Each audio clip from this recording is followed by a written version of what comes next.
Baik seperti yang teman-teman lihat, PC saya stagnan berada di CPU, di mana di motherboard MSI B550A Pro yang saya gunakan, EZ Debug LED-nya mengidentifikasi bahwa CPU-nya tidak terdeteksi.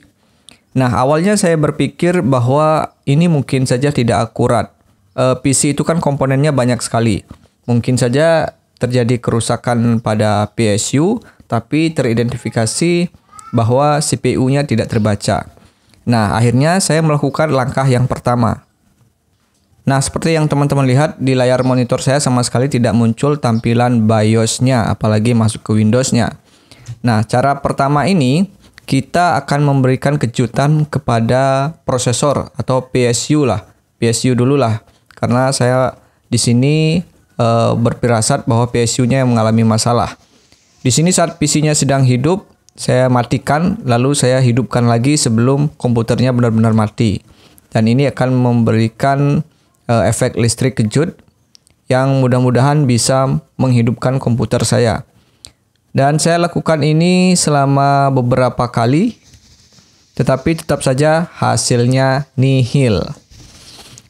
Karena PSU yang saya gunakan ternyata saya mengidentifikasinya masih bagus. Kemudian muncul kecurigaan saya yang kedua, mungkin saja ini disebabkan oleh RAM. Tetapi kecurigaan ini tidak terlalu signifikan karena PC saya ini masih baru, jadi tidak mungkin ada kendala pada komponen RAM dan juga CPU atau prosesornya. Tapi walaupun saya ragu, ya saya tetap saja mencoba. Tidak ada salahnya mencoba. Saya bongkar RAM-nya. Kemudian saya coba satu persatu slot yang ada di motherboard. Nah, semua slot RAM, total slotnya ada 4, semuanya sudah saya coba satu persatu. Menggunakan RAM yang berbeda pun dan hasilnya tetap sama. Jadi tidak ada perubahan sama sekali. Nah, karena tidak ada perubahan itu, muncullah kecurigaan saya yang berikutnya. Akhirnya saya membongkar PC saya. Dan saya melepas semua baut yang ada di PSU. Siapa tahu ada cicak atau kecoa yang masuk ke dalam, kemudian kesetrum, lalu membuat kapasitornya rusak atau meledak. Karena di beberapa kasus yang dialami oleh orang-orang itu seperti hal tersebut. Nah, setelah saya cek, semuanya saya bongkar PSU-nya, ternyata sama sekali tidak ada hewan yang mati. Saya juga periksa semua kapasitornya, semuanya baik-baik saja. Setelah saya pasang kembali, saya coba nyalakan PC-nya dan hasilnya tetap nihil. PC saya tetap tidak bisa menyala seperti halnya PC pada umumnya. Nah, selama beberapa hari saya terus mencari beberapa referensi, saya terus membaca di googling di Mbak Google. Saya menonton beberapa kasus permasalahan yang ada di motherboard MSI di YouTube, tapi tetap tidak menemukan solusinya. Akhirnya, saya menemukan sebuah video yang menunjukkan bahwa jika pin prosesornya ada yang bengkok, itu tidak akan bisa mendeteksi RAM.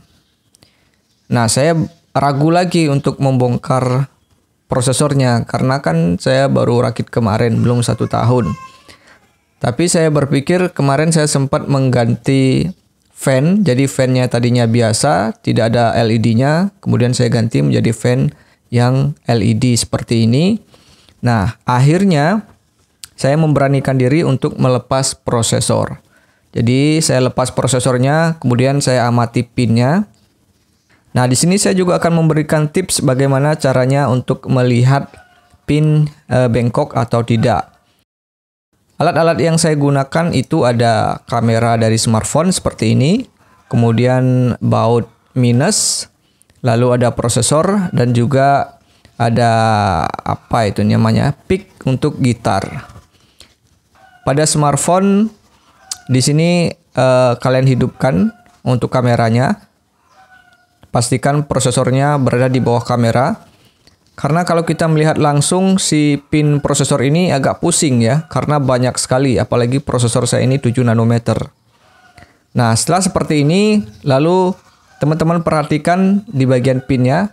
Nah, kalau pakai kamera, pinnya sangat terlihat jelas sekali.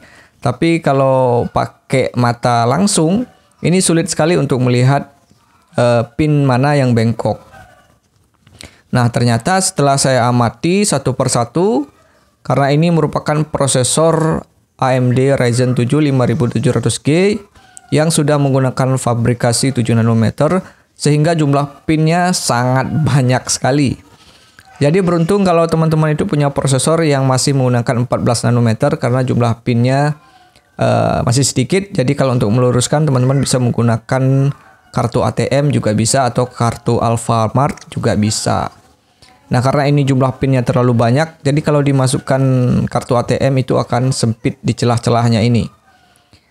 Setelah saya amati satu persatu, benar-benar saya teliti dari sudut ke sudut, ternyata saya menemukan ada sebuah pin yang bengkok. Padahal ini bengkoknya cuman sedikit saja, bengkoknya tidak terlalu banyak. Saya berpikir masa ini sih mempengaruhi RAM tidak terbaca gitu kan. Akhirnya saya cobalah untuk luruskan. Nah, ini dia untuk video cara saya meluruskannya dengan menggunakan obeng tadi. Nah, di sini bisa teman-teman perhatikan, ini ada yang bengkok, tapi bengkoknya ini sangat-sangat sedikit sekali, tidak terlalu signifikan ya. Karena ini kan prosesor baru beli kemarin, baru 6 bulan lah. Mungkin dia bengkoknya karena waktu saya pasang fan kemarin sempat kesenggol fan prosesornya. Jadi dia agak bergeser sedikit, jadi bengkoknya cuman ya sedikit sekali lah, tidak terlalu signifikan seperti ini. Nah, teman-teman bisa luruskan seperti ini menggunakan obeng minus, tapi pastikan obengnya kecil ya. Nanti teman-teman cek lagi di bagian pin yang mana yang kira-kira bengkok. Ini akan menjadi kendala ketika prosesor yang teman-teman pakai itu adalah menggunakan fabrikasi 5 nanometer. Itu jumlah pinnya akan lebih banyak lagi dibandingkan dengan jumlah pin yang saya punya. Yang saya punya ini fabrikasi 7 nanometer saja jumlahnya sudah membuat pusing mata saya saat melihat, apalagi teman-teman yang menggunakan prosesor fabrikasi 5 nanometer. Semakin kecil nanometer sebuah prosesor, maka efisiensi dayanya semakin bagus dan performanya semakin tinggi, tetapi jumlah pinnya akan semakin banyak pula. Sehingga kalau kita mau servis pinnya untuk meluruskan itu akan semakin ribet.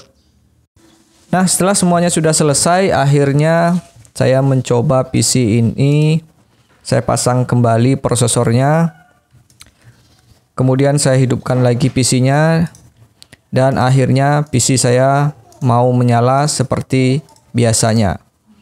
Nah, ternyata benar, solusinya ada pada prosesor yang bengkok.